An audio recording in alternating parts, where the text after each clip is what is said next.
We know this heat can take its toll financially and physically, certainly for firefighters having to deal with the heat and then take on a fire. Pretty difficult stuff, to put it mildly. Jacob Brooks down at the Central Fire Station here in Erie talking about that this morning. Yeah, good morning, Jacob. Good morning. Can you imagine what they've been having to deal with? Like, I was just moving some camera equipment around and I'm already starting to sweat a bit. Just imagine now fighting a fire with about 45 to 75 pounds of gear on top of you. That is what these firefighters are having to do in temperatures that feel like they're in the 90s, near 100 sometimes. I talked to a firefighter from the city of Erie. He said that is very stressful for them. He said the gear is heavy, it traps the heat.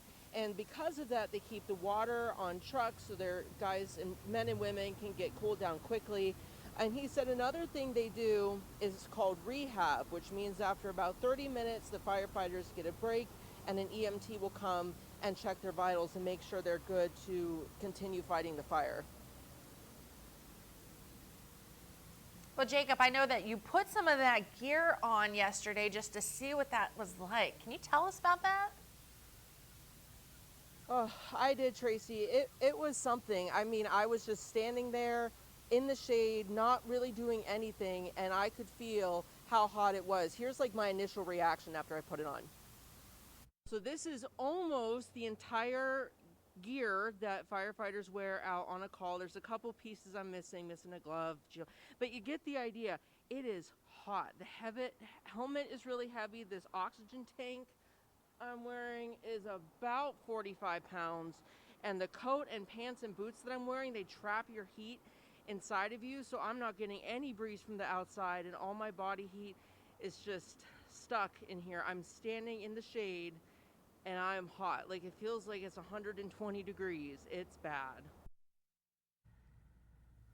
Yeah, some of these firefights that those crews are involved in can take hours. Jacob, how long did you have that, 50-plus pound gear on? Maybe about 5 minutes, I think. And even just walking from, where I was to the fire truck behind me, it was hard to move because that helmet is so heavy.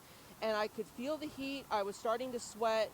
It's just very heavy and hard to move around in. And the firefighter, he's like, we need to get you some water, make sure you're cooled off. And like I said, I wasn't even doing anything, and it was kind of miserable.